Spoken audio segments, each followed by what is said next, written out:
My name's Tane Danger. This is the Theater of Public Policy. So what we like to do on our show is we talk to a really smart person or persons about a big idea or big issue, and then we have this team of fantastic improvisers that brings everything that person has said to life through completely unscripted improv theater. With that, it's my great pleasure to introduce to the stage our guest for this evening. She is the Science Policy Director at Fresh Energy. She has physical geography degrees from Dartmouth and the University of Minnesota with an emphasis on climatology and water resources. She is a former professor at the George Washington University, and she was a fellow by the European Union in the International Leadership Fellowship Program. Ladies and gentlemen, a huge round of applause for J. Drake Hamilton.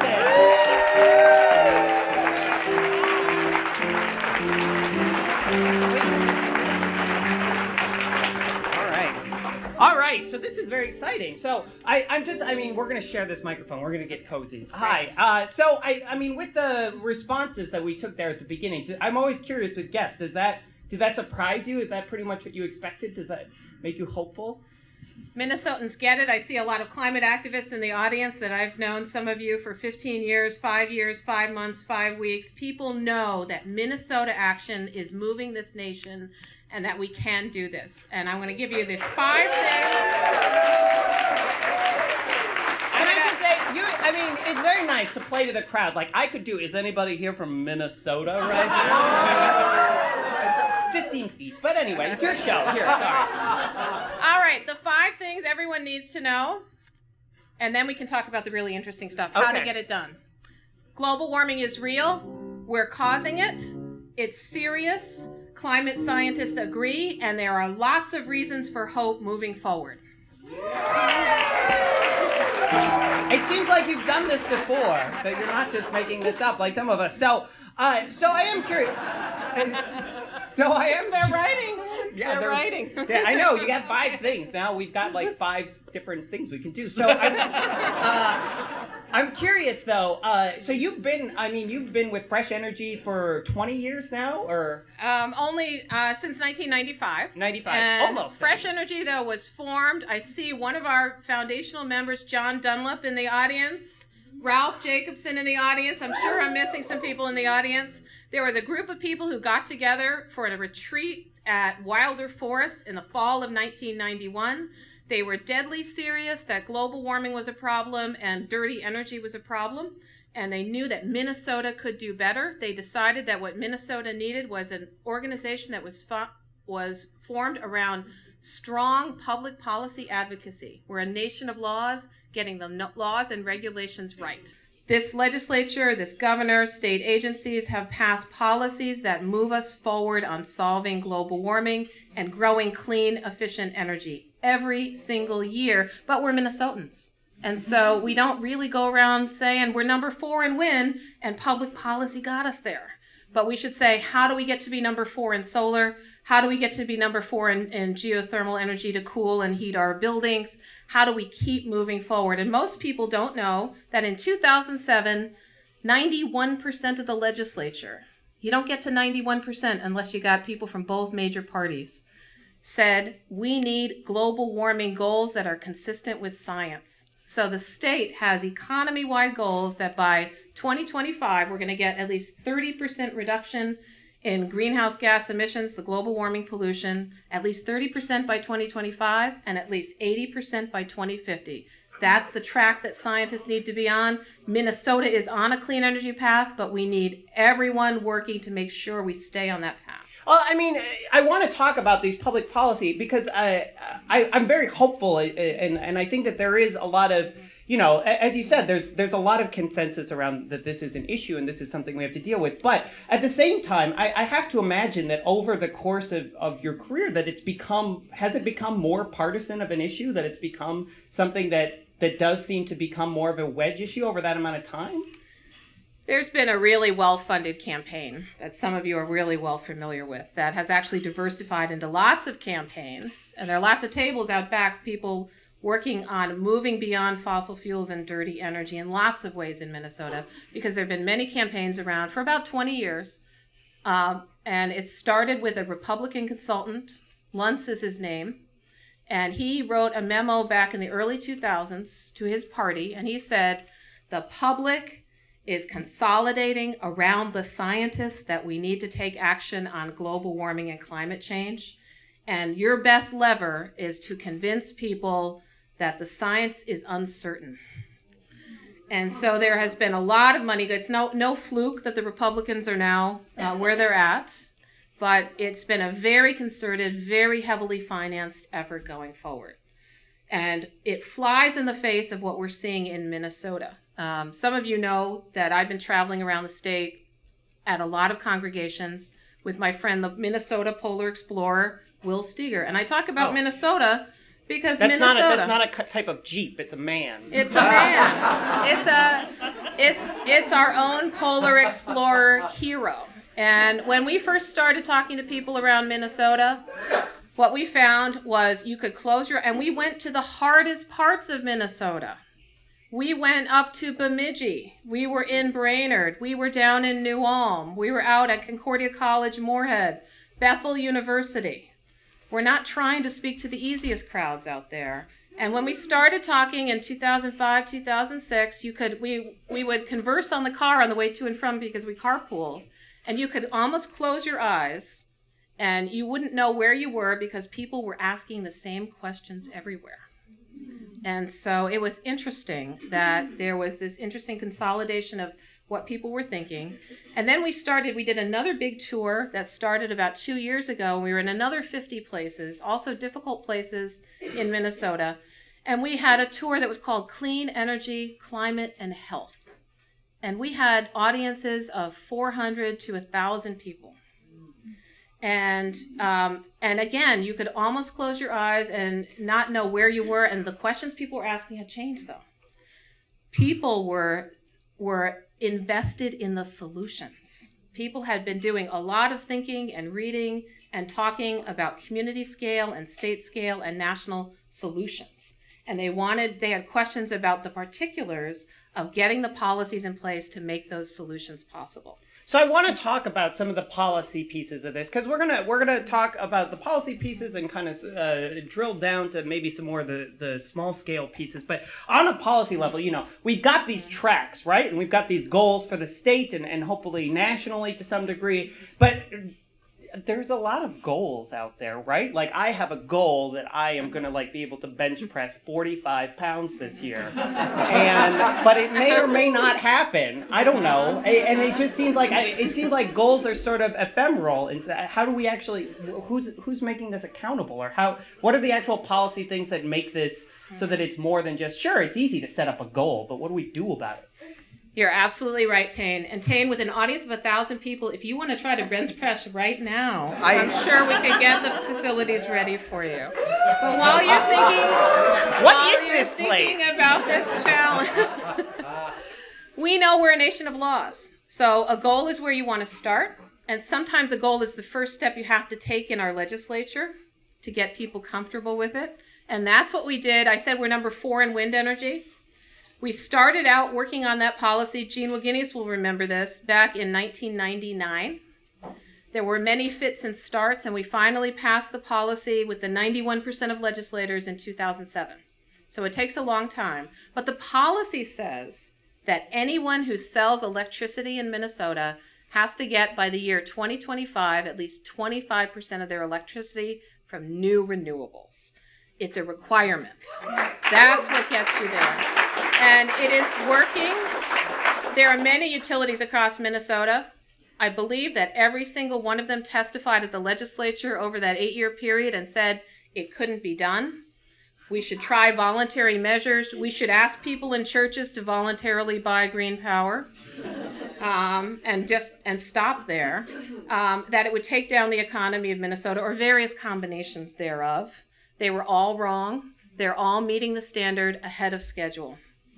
Okay, I'm going to ask the other sort of pessimistic question about this. Is that good enough, 25%? I mean, where does that, is that sort of, a thimble of water out of the sinking ship?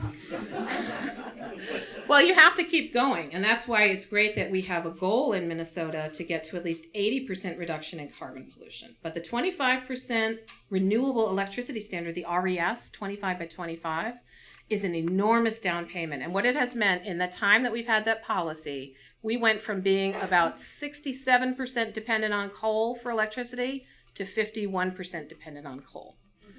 And when people say, you'll hear me talk a lot about coal tonight, and we're actually focused now on the biggest carbon polluter in the whole state of Minnesota, the Sherco power plant near St. Cloud, because it is by far the biggest carbon polluter in the state. Some of you may have kids, grandkids, maybe yourself in your own congregations, you calculated your carbon footprint. So you may have a sense of what your household is putting in the atmosphere. I know we've done that at home. But it pales in comparison to these big coal-burning power plants, which the biggest one in Minnesota puts in the air 13 million tons of carbon dioxide every year. And if you check the website of the company that runs it, they seem to be proud that they're burning 3 train loads of coal a day. A day. And so it's a lot of coal. So that's where we want to start. So first you want to ramp down on coal, and then what you want to do is say, well, wind isn't the only thing. We started out with wind in this state because it's the cheapest form of renewable energy, and that's just sound public policy. But last year in 2013 at the legislature, we and a bunch of partners in the Clean Energy and Jobs campaign, including Minnesota Interfaith Power and Light and many congregations, worked for a solar energy standard. So the idea was, could we get a 10% carve out for solar energy? And we got that put into law. It's a goal of the state now of Minnesota to get 10% solar energy by 2030.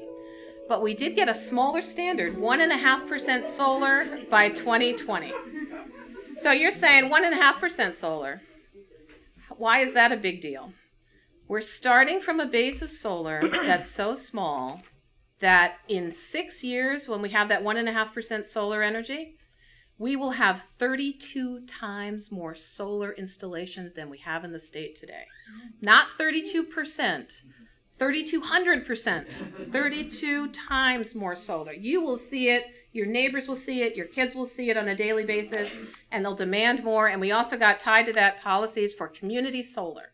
So anyone in the state will be able to invest in solar energy. Whether or not you have a rooftop for it or not, you might be able to do it on a facility on your church, at your school, on your local hardware store. And through the wonders of electronic billing, your electric company will know how much solar panels you paid for, how much solar you produced, and will credit it back on your home energy account. How beautiful is that? So, okay, so yes, that's beautiful.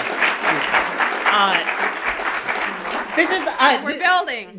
Yes, this is. I mean, you're so hopeful and optimistic. You're forcing me to play the bad guy here, but I'm going to keep doing it. And I'm just curious because there's a lot of folks here. I'm seeing with like the 350.org buttons and things like that. And yes, woohoo! But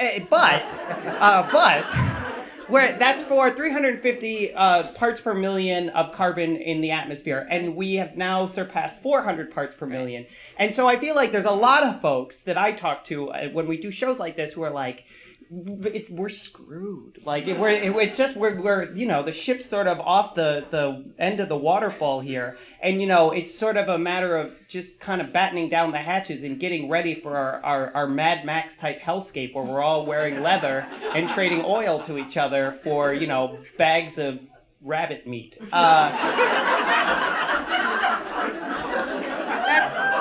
That's very vivid, Tane. Very vivid. I think that was more Waterworld than. Okay. All right. Good movie. Really good movie. It was a financial success too. But no, I'm glad. Well, what do we do? All right. Why shouldn't tell us to help me be All hopeful? Right. Think about your life. We face a lot of problems, not just climate change and global warming. With any problem we face, do we ever say, is it ever really consistent to say, we're going to stop working on this? We're going to stop making things better? Of course not. And what has happened is through thousands of Minnesotans working together, We have got a base of policies in place that are putting us on a clean energy path and growing businesses and jobs around clean energy and energy efficiency, which is the exact mirror of solving global warming. And we hope that we're helping train the rest of the country to do that as well, and the national government to do that as well. The truth of the matter is, taking a step in the right direction is always a good thing. How else would you explain to your kids and grandkids that we're not going to do anything about this problem?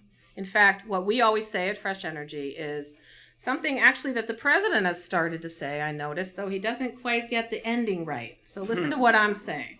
He said this in the State of the Union address, that we need to be able to look our kids in the eye and say, when they say, did you work on this problem? And they say, and he has said, rightly, yes, we worked on this problem. And here's what I say, here's what Fresh Energy says. We did everything we could on climate change, and it worked. And that's the difference. We have to not settle going forward. And we have constant reminders of what's at stake in front of us. Beautiful kids, grandkids, that are in this, some of whom are in this audience tonight. And the way I look at this issue is not about polar bears. My favorite charismatic megafauna is the polar bear. My childhood teddy bear was a polar bear. But what drives me to work on this is that this is a humanitarian issue, that this is about human beings. And so since we caused the problem, we also have the means to solve this problem. And every time I go out in Minnesota, some people say, well, how can you be hopeful about this issue? I go out 50 times a year all across Minnesota talking about this issue. And the reason I do it is not because it's in my job description, because it isn't. The reason I do it is because I draw hope and inspiration from people around this state who are doing great things. And I see examples of movement going forward. All right, ladies and gentlemen, a big round of applause for J. Drake Hamilton.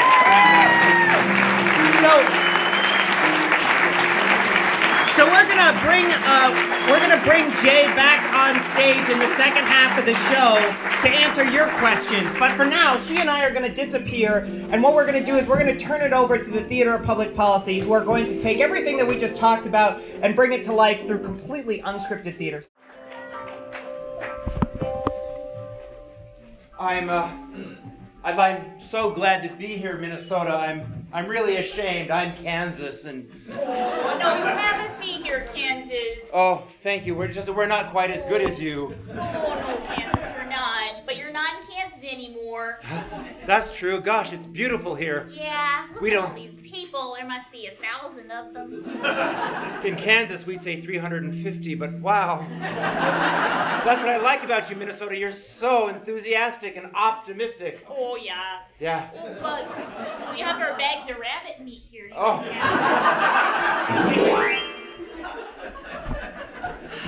Hey, Tom. How you doing, Jerry? Good. You know, we got all the solar panels on top of the buildings. We've got one on every single south-facing building. There goes Tommy's big wheel. Look at that. It's being powered right there by a solar power. I can't see anything anymore. The reflection is just too bright. Yeah, you'll get used to that. That happens. But think about how much of the environment you're saving.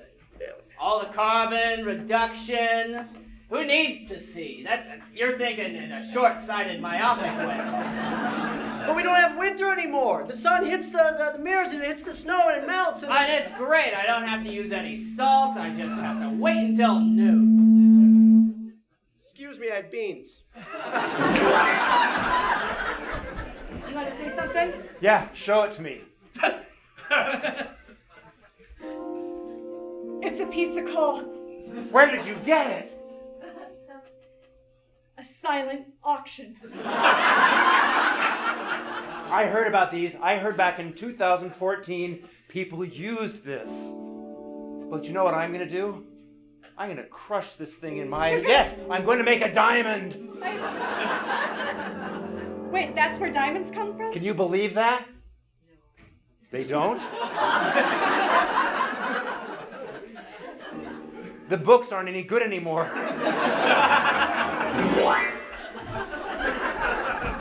Catherine, my parents say I'm not allowed to see you anymore. Oh, Jimmy, it's hard. But I'm from the wrong side of the tracks. Your family burns coal for its energy. We rely on wind power and solar. And like the wind, your love draws me in. But like the heat of the coal, my heart brings me back to home and hearth. You're Warm. You're my favorite charismatic megafauna. Hey. I'm Frack. Come on.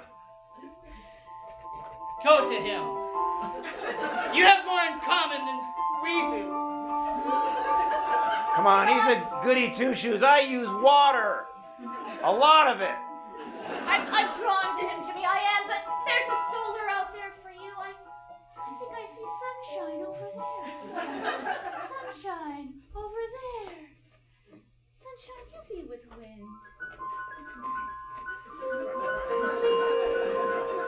Wait a minute. They look happy. We are happy. And I'm just full of gas underground. Dr. Robinson, this is a pretty comprehensive report on climate change. It sure is. I wrote it last night. You double-checked all your facts? I went on Wikipedia. All right. Let me ask you something. Sure. Are you sure about those facts? Well, yeah, Wikipedia never lies. Well, can we present this to the public and say, these are facts? Does 2 and 2 equal 4? It has... You don't seem very sure of your report, Dr. Robinson. Gosh, you're getting inside my head. Stop it. Just because it's cold outside, does that mean there's global warming? Just because the seas are rising, does that mean we should be afraid? You're a Republican. I am. I've heard about you people. Mm-hmm. There aren't many of them in academia, but I met one once. He was a TA and he got a D. Are you sure about that? Ah! You people are sneaky. I'm trained to see both sides and to keep a blind eye and not have confirmation bias. Are you sure about that? Ah! You know what? I stand by this report. Pretty much. Let me ask you something. Put it away. Let me ask you something. What's that? What would it take for you to lose this little report here? And I don't want you to recycle it. I don't want you to give it to kids to make a papier-mâché balloon boat or anything. I want you to go outside and burn that on top of a piece of coal. I'll do it if I can have summers off and another TA.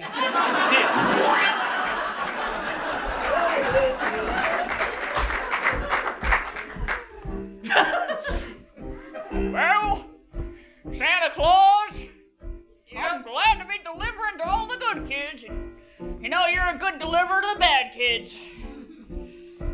It's a tough job, but I have to admit, I kind of like it. Well, my bag is heavy with Xboxes and pretty ponies, and your bag, well, it's got some old fossil fuels in it, don't it? That's right. Yeah. Ho, ho, ho. Hey, Santa Claus, I'm the Easter Bunny.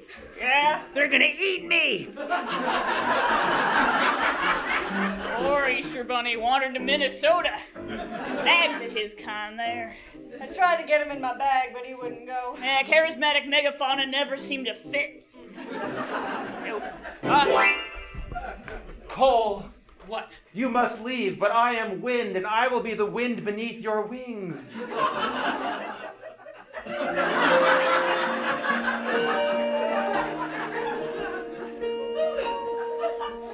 I imagine it will be lonely in my shadow. You've always been a pain in the ass, sorry. But now it's time for you to go far away. Give another one a chance. I stumbled.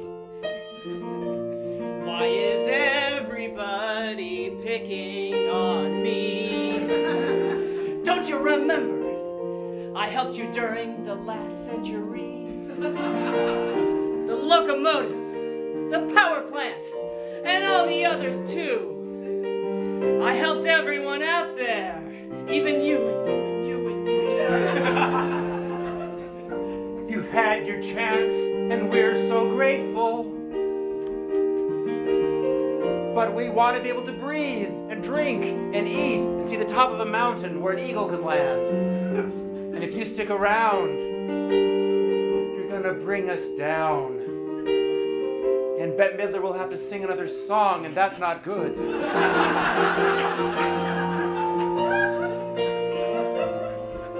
I'm going to go. I don't need the likes of you. I don't have a song, but that's okay. I could introduce you, perhaps, to fracking, or oil, or something else that's bad for us, like saccharin. We found that out, too. You want to sing, I can tell. Go ahead, Cole. I'll hold your hands, dirty as they are. Winter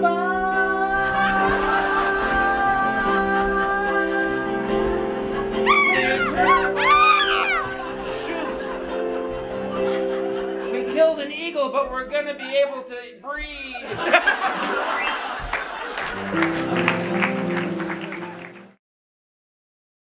I promised that we're gonna bring back on stage Julia from Minnesota Interfaith Power and Light, because we want to talk a little bit about what can people actually do, what can individuals actually do. So please, a big round of applause for Julia.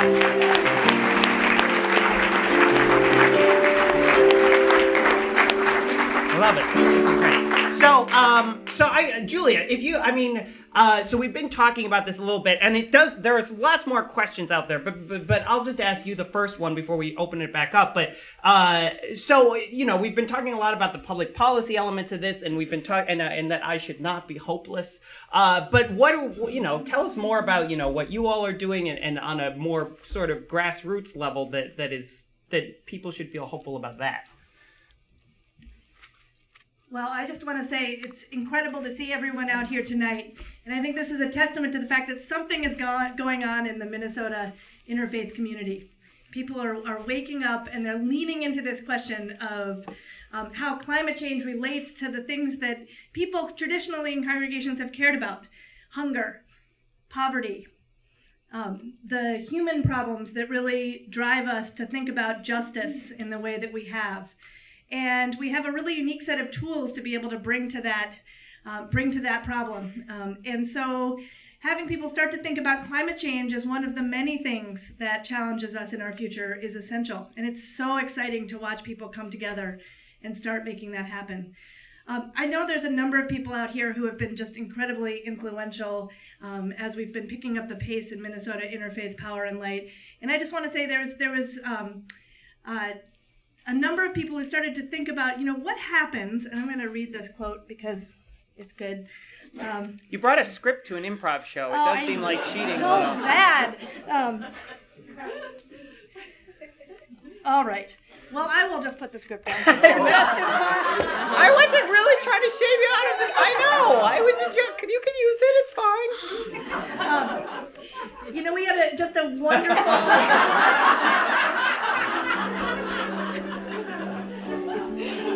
It must have been lonely. All right, I'm going to just, I'm going to use my props here. All right? Do it. Go. All right, so this is the Be the Spark brochure. Has everybody seen it? All right, raise your hand if you've seen the Be the Spark brochure. Aaron Pratt, stand up. Woo-woo!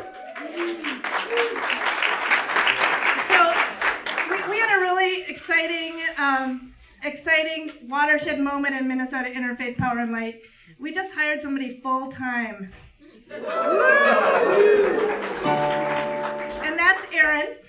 Erin has done organizing workshops for 350.org all over the country. And she is going to help us in Minnesota congregations turn this movement on. So we are really excited. We brought about 31 people together this past fall, and we created a community. And one of the things that we did in this Be the Spark program is we really learned how to love each other and to hold each other in our pain and also in our hope. And we really brought the place where we felt most passionate together and gave each other the ability to wake up and walk forward powerfully. So if you're interested, we're going to do this again, and we're going to take this to regions. We have folks in Duluth who are excited about having a Be the Spark series there, people in Mankato, people in St. Cloud who are talking about it. But this gives you an opportunity to think not just about the policy and the practical solutions, but also about that moral and that spiritual grounding that you need to be able to get up in the morning and keep moving. Yay! So that's what we're hoping to do. All right, so is it okay if we open it up for more? Okay, so we can probably take maybe 2 more questions. So yes, this man has been very eager. I wanted to, can you explain a little bit about the hidden cost of the carbon and the idea that it's like $2 and some odd cents, but if we convert it to the U.S. standard of $38, and how that will affect how we look at the cost of energy? There's so many smart questions here. I'm going to just hand it over. And maybe you want to, can you sort of reiterate that in case people didn't hear? All right. The question was about essentially what are called environmental externalities of energy. Some of you may have had an environmental economics Stop leaving! course. Here's the deal.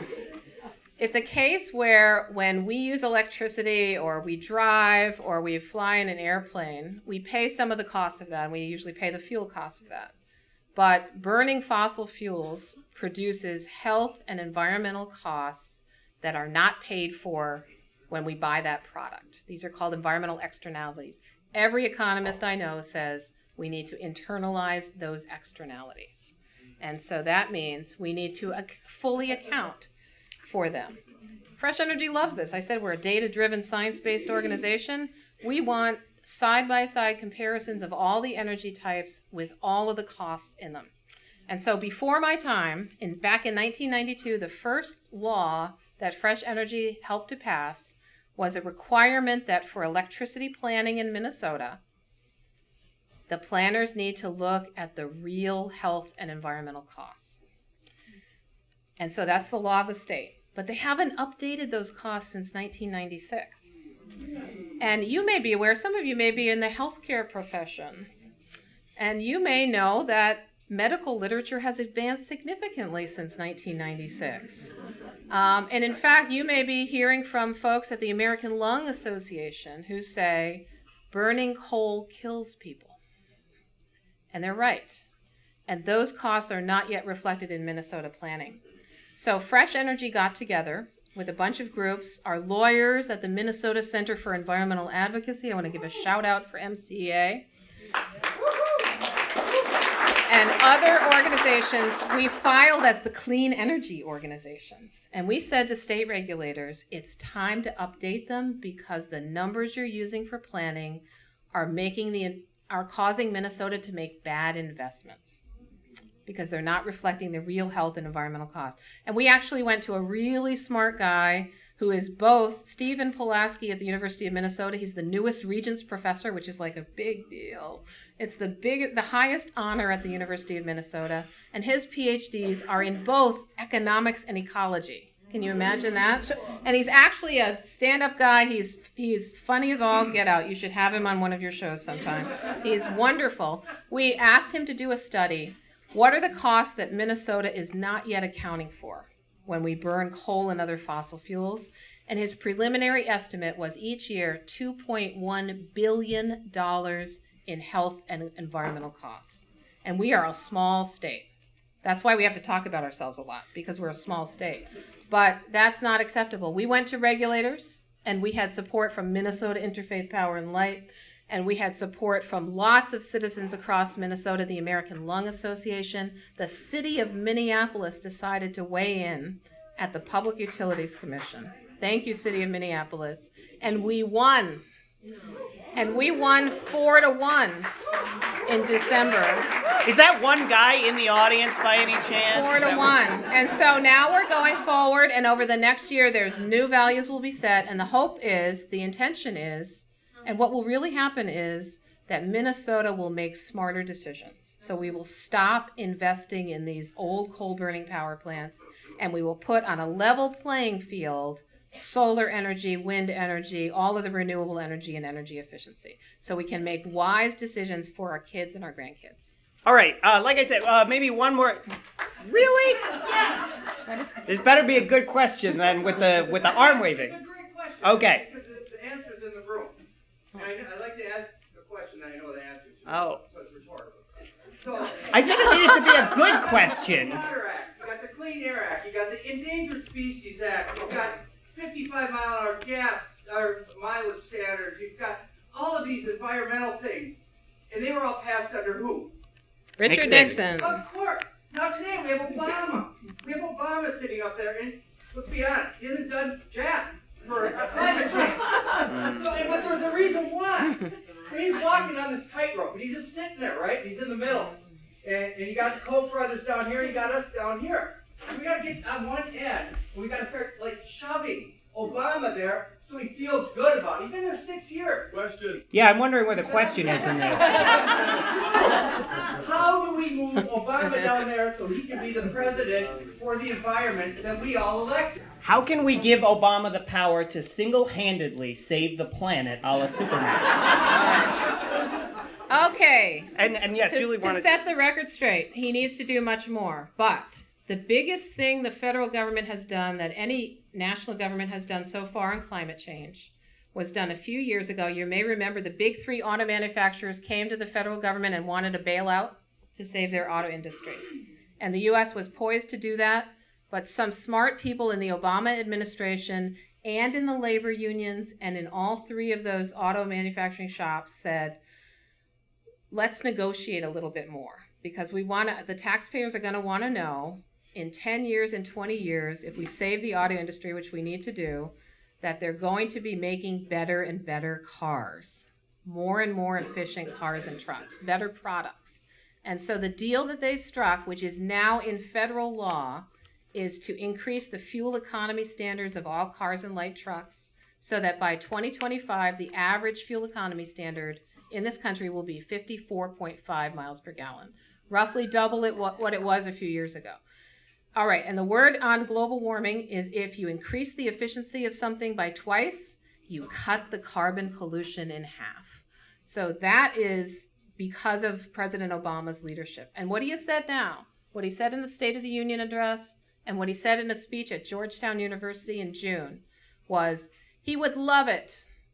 He encourages Congress to come up with a bipartisan climate change bill. But he's not going to wait forever. Our kids can't wait forever for action. And so what he is using, you cited the Clean Air Act. The Clean Air Act is the only federal legislation I know whose primary purpose is to protect public health, human health. And the Supreme Court of the United States said, if the Environmental Protection Agency determines through the scientific literature that carbon pollution endangers human health, which they did in 2009, carbon pollution endangers our human health, then the EPA must regulate it, must limit it, just like they limit the amount of lead, arsenic, sulfur, and mercury from power plants. They need to limit the amount of carbon. That's the direction that the Obama administration is on, and we expect to see the first regulations for coal plants, what the president called closing the dirty coal loophole. The first regulations will be proposed on June 1 of this year. And what we need to do is tell the president, stay on that schedule, they need to be tight regulations, and we need to move fast on this. Wow. That's what I'm hoping for. So in 2011, I was in Washington, D.C., and we had about 50 people staying at my parents' house for a conference called Power Shift. And at that conference, there were 10,000 youth organizers who went to D.C. to start thinking about how to shift the power shift. And they met with Obama, some of the leaders of that conference, and Obama said, show me the movement, show me the people. And I think that it's through congregations, in part, that we're going to be able to show Obama that this isn't just a bunch of environmentalists, right? This is the people who care about hunger. This is the people who care about tutoring children. This is the people who care about what's going on in Haiti because they have sister congregations there. These are the people, the regular American people, and I'm sorry to say that, but these are the people that are going to be able to make that statement to Obama. And I think that's really what's exciting about watching this interfaith movement gain power and push him forward. So this is going to be, this is my sort of final question, and we're a little bit over on time, so I'm going to give you each sort of like a lightning round here. What do we do? Like, right? Like we all came out and we ate your crackers and your carrots, and we're all hopeful. What are we supposed to do now? Are we supposed? Should we go? I mean, it'll be, if we can get home by 10 o'clock, should we each call our legislator and just ask them, you know, if they want to get brunch tomorrow, and then talk about this? All right. Lightning Now, round. I'm hopeful, but obviously there's a lot more discussion that needs to be had. And remember that it's not enough to just know the facts yourself. You have to make sure that you're getting to the big levers. I had a physics professor in college who always said levers. You're turning the highest levers that you can reach. So people who are making the decisions that are 50 and 1,000-year decisions, make sure you have a relationship with those people and you are urging them and pushing them on. And it's not enough, it's hard to go it alone. So we created a Global Warming 101 publication. I brought one for all of you. I'll be at the orange table in the back when this crowd looks really big when it stands up. And if you want Fresh Energy to come and talk to your people, talk to me. And we can help get the word out going forward, because it does, I know it can seem really lonely when you're going it alone, but you should know there are groups like this all around Minnesota talking about this. There were 650 people in Northfield, Minnesota on January 18th during a snowstorm. There were 400 people in Wilmer, Minnesota. People are having these conversations. You are not alone, and you can plug in. Great. All right, I'm going to stand up here because it feels powerful. Can those of you who have these little envelopes, will you walk around and pass some of those out? So this is a fundraiser. Woohoo! We are really excited about the work that we're doing at Minnesota Interfaith Power and Light. And I'm just going to tell you about a couple of the things that we're doing, and I'm going to ask for your support. I've told you a little bit about the Be the Spark program and invited you to come and explore what it would be like to be a leader in your congregation in this movement. We would love to have you. We also have a really exciting program, and we have received some funding from a group called REAMP, which is a regional network of climate and energy groups moving these questions forward. They've asked us to pilot some conversations in congregations around Minnesota so we can try it out. What does it feel like to talk to people who care more about hunger than about climate change, but to make the connection between what they care about and the climate? And so we have some really interesting people. Tony Leiserowitz from Yale Communication Projects is helping us. We have the folks from Grassroots Solutions who ran the marriage campaign. They're helping us. We're creating a campaign that's using the same tools. We're asking pivotal questions that get into people's hearts, and then we're asking people to make that connection between what that person cares about that they're talking to and climate change. And then we're saying, do you have the will to join us? So anyway, really exciting stuff, and we would love to have your congregation involved. We also have a table out there. We'll hope you'll join us and sign up for that. But right now, we've got a pledge card, and we really, really could use your support. We have $50,000 left to raise in 2014, but we were hoping to raise $5,000 tonight. And what we're going to do with that $5,000 is a couple of very specific things. We're going to put some youth organizers through a Be the Spark program. We're going to do what really was wildly successful at St. Luke Presbyterian Church in Wayzata, and we're going to have the youth leading the way. We're going to have the youth groups talking about climate change and then asking their grandparents and their parents to walk with them, to lean into this question because it's their future. And let me tell you what happens when the youth ask, people follow. So we're asking, are you able to support a youth to participate in this? It's $200 for a youth to participate in the Be the Spark program for youth. If that's something that you think you can do to move this movement forward, we love to have your support on that. We're also doing counseling and visioning sessions with congregations all over Minnesota. So once we get all the great options that Fresh Energy and other organizations have to offer, we're asking people, how do you take this to people and make them care? What does it look like to have a three-legged stool of organizing in your congregation in which people care about not only the solar panels and the policy, but also the spiritual growth of people in their congregation? So we would love to have your support in that. If you're willing to make a monthly contribution, we can figure that out. We've got lots of sophisticated tools where we can deduct it from your bank account or whatever. So you can do that. Lucas, raise your hand over there. I'm just going to give a little shout out to Lucas. Lucas's Lego robotics team raised some money for the climate movement. He's not going to... He and his friends got together and they learned about the hurricane and the typhoon in the Philippines. And they got a little upset about it, and they designed some robots to save people. But then at the same time, they figured they better figure out how to support the movement in this country moving forward. So they raised some money, so I'm hoping you can do that, help us do that too. So when you get one, see what you can do. Put it back in your envelope. It's very snazzy. You can keep your pen if you really want to. It's free. And then we're going to have some folks. Eric, you want to raise your hand back there? Eric and Sarah and Anna are going to come by with some baskets, just like a church service. We're going to collect the cards, and hopefully we'll be able to raise that $5,000 that we need to before the end of the night. You can certainly, whatever way you can. Oh, they'll take cash. it. We prefer not to have Hershey's Kisses, but we'll take those too. No, we're willing to take it in whatever way you have it. There's two other things on that little pledge card that I'm going to say one word about, and that is that we have some great grants or grant proposals that we're sending out to congregational foundations. We just sent one to Hennepin Avenue United Methodist Church. Last year we got a grant from St. Joan of Arc. We're going to be trying to send this to the Mayflower Foundation. Do you have a church that might have a congregational foundation that would be able to support some of this work? If you do, just check that box and we can get back in touch with you and learn more about that.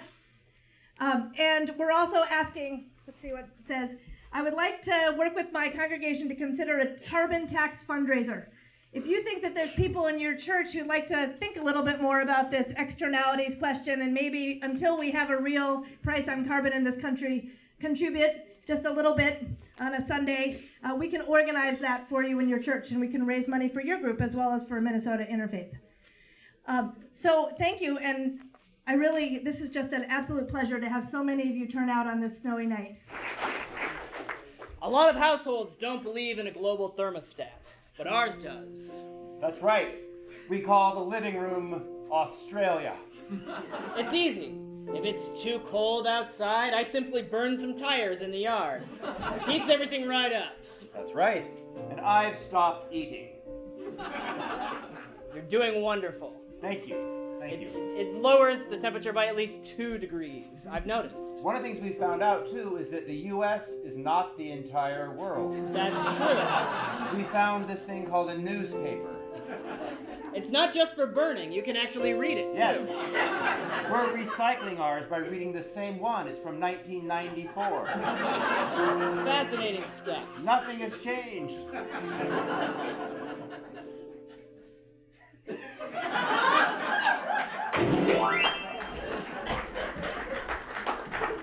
Cindy, we've known each other for 4 years. 4 years now, and I have just something I want to ask you.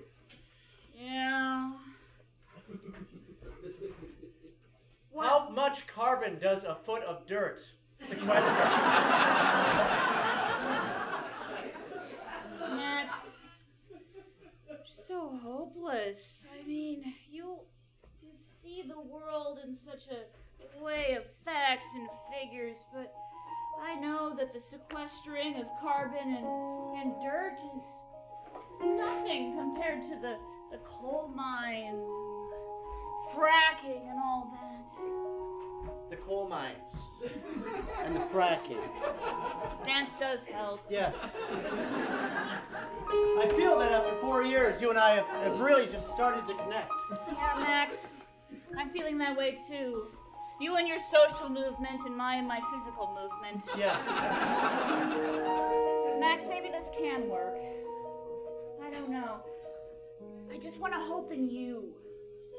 I want to hope that you can build a family with me on the solid ground and not worry about how much carbon is sequestered within it. Connie? Yes?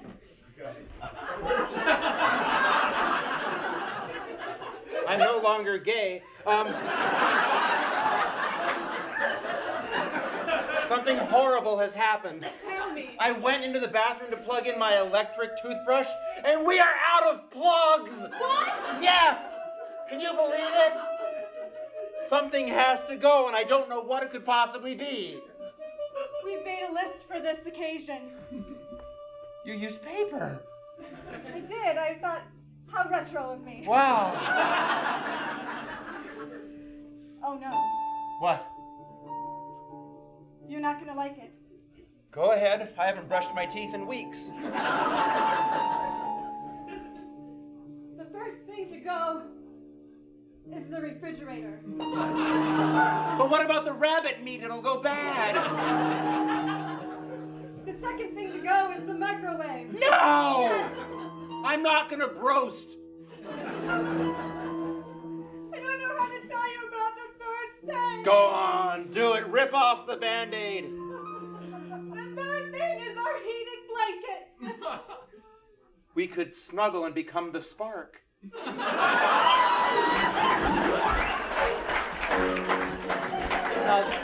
Mr. Santa Claus, it's a real honor to have you here today. Please take a seat. My name is Tom Carson, and I work with the Coca-Cola Company, and Yes? we've been facing a problem, and I've been asked to come to you for it because Coca-Cola has become the face of Christmas. Okay? Well, you've done wonderful work. Wonderful work. Thank More you. than I could have done. Well, here's what's happening. We found out that the North Pole, where you live, is actually warming up, and people are getting really nervous about that. We're getting letters from 5-year-old girls and 8-year-old boys saying, "What's going to happen to Santa? What's going to happen to Rudolph?" I've taken care of this. I no longer give coal. I give clean coal. Changed everything. It's good for the environment.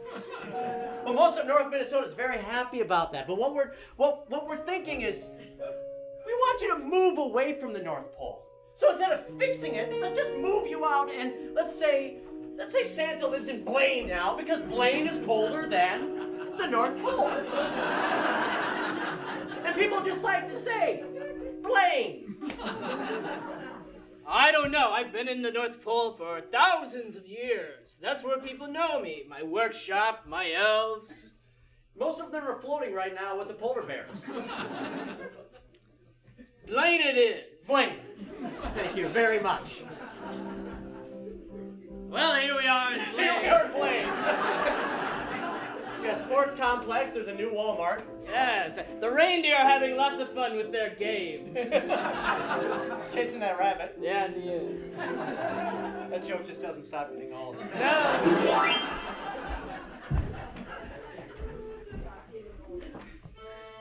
I think it's time that we internalized our externalities. Yeah! In front of all these people. Mon Dieu, Pierre! I did not know you were so adventurous. Oui! Marie-Claude. That's what I like about the French. They go nuclear right away. Oui, let us ride upon our bicycles with the baguettes in the front. Sure. Come on, Pierre! It is green! We're not causing the problems of the cabins in the airs. I lost my accent somewhere. I'm sorry. Don't worry, my mind got thicker. I became Russian. You You sound like you're from Moscow. That's great. We need some new legislation. Nothing's going to happen without it. We need a catchy title for a wonderful act that'll change everything. So we had the Clean Air Act. Right. Did wonders. People loved it. They're still talking about it. Right. But we need something for our energy concerns. Wildlife Act, that's taken. Off the table. What if we go satirical with like energy schmenergy? Energy schmenergy. I think it's too confusing. People will think it's dismissive.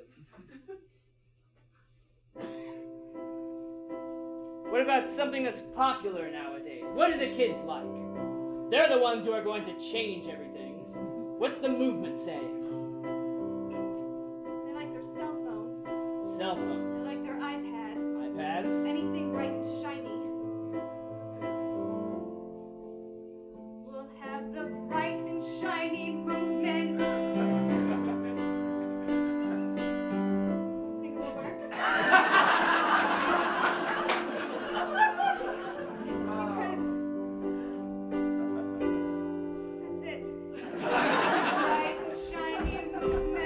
It's the perfect legislation. Coal will burn our iPads. For any situation. We'll take care of the old and the young. And the new. And the dirt. Yes, the dirt. People love dirt. Carbon dioxide will be a thing of the past, except for the parts that we need. Legislative page. Sing some harmony. I am a pen.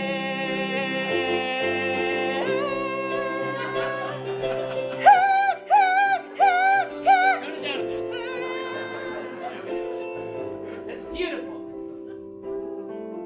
That's how you write a bill. Soon it'll become a law. And then people will sing about it all over the land. We are the friends of the universe.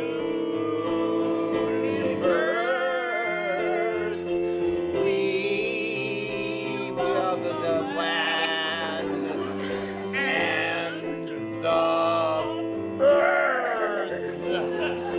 We want to use our shine.